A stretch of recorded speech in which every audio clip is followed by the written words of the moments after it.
Babalik kami. Dito kami sa La Trinidad Valley. Ano man kami, Ito yung maraming strawberry farm.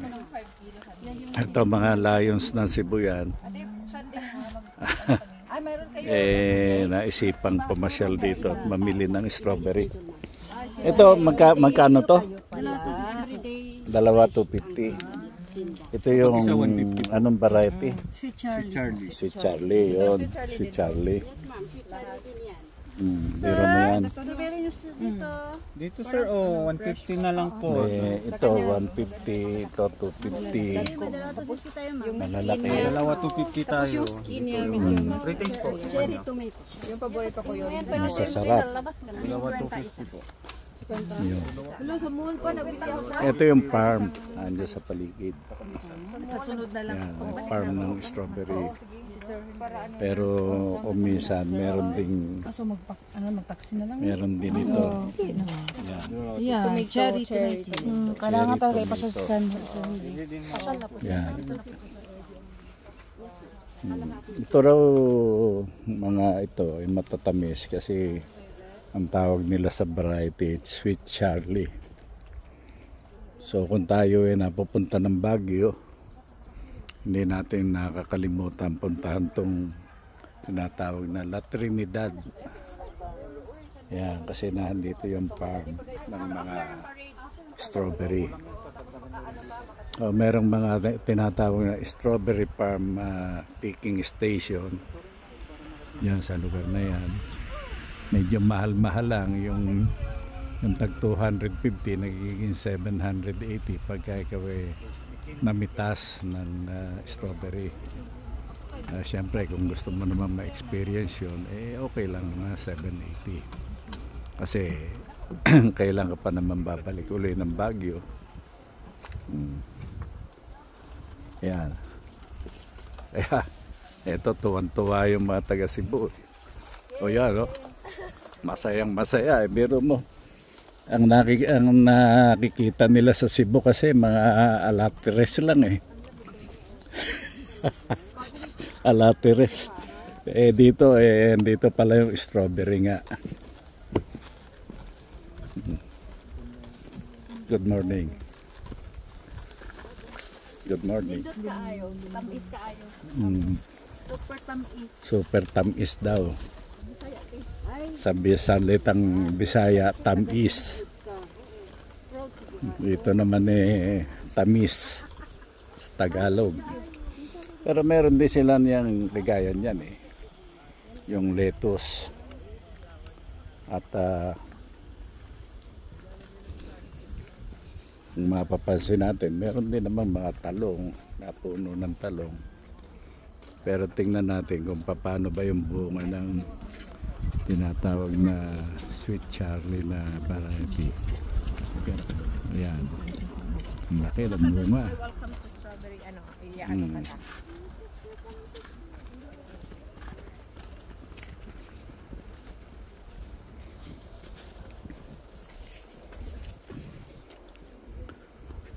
Ito, paparami yung mga pumupunta dito. At nakakilala tayo ng isang taga Masbate. Dong, ano pangalan mo? Ha? Rico, taga Masbate siya. Saan ka sa Masbate? Sa Kawayan. Kawayan, malapit sa Katayngan. Oo. Yan. Salamat ha.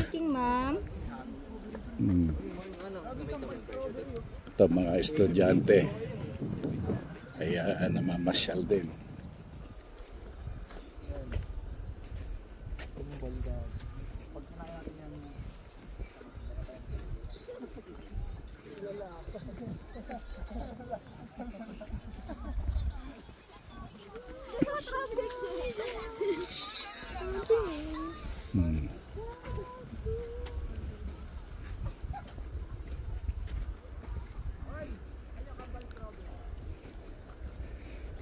Dito sa lugar na to talagang maganda magtanim ng halaman, kaya nakita nyo kahit na puno ng okra napakalalaki ang puno, tataba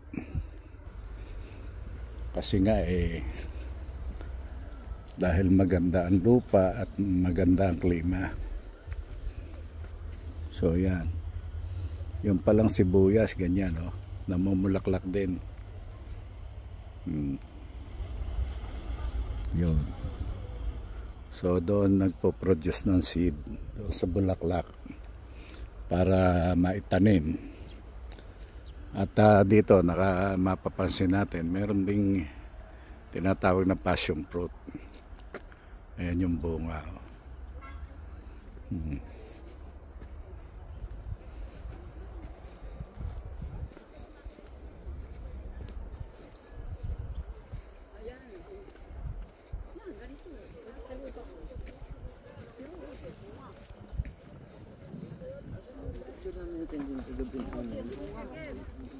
Hindi pa. Ito na lang. Dire-diretso ko lang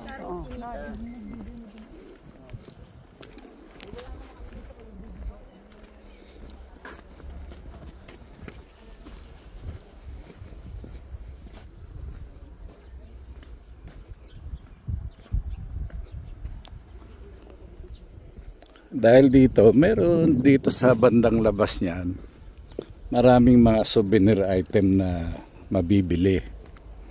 At ang isang nakaka-amaze dito, yung tinatawag na ice cream, strawberry ice cream.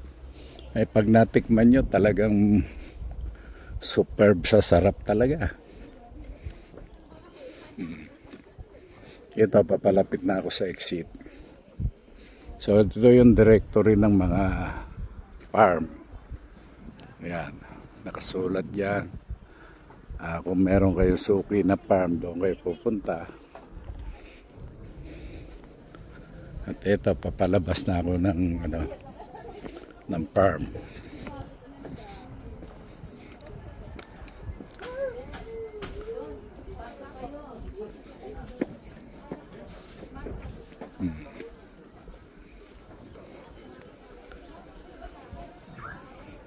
Ito yung mga harvest. Dito itinitinda. Ito yung cherry tomato. 60. Hot pepper, no? 60 rin po. Yan ba talagang mabagsikan ang lasa niyan? Talagang maggawa ka ng sausawan, hatiin mo na lang. Yan.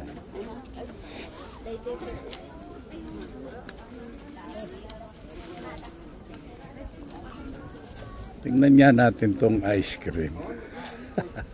Maganda tong saying eh. Ayun. Ang relasyon daw ay binubuo ng respeto, tiwala at unawa. Hindi yung tuwa, pasok at bawa ka. Diba? Magandang saying yan ah. Kung ano-ano mabibili dito. Ito yung pinipig. Misanang yan. Sir, baka meron ding mga prutas. Sir, gusto ni ma'am kanina po. Sir, tikman niyo lang yung orange, sir. Na-taste lang, sir. Ayan na. Ayan. Ito, ma'am.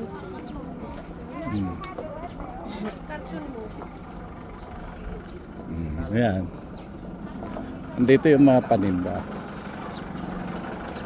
Yung mga kasama ko nawala na eh. Siguro naghahanap na ng mabibiling gulay.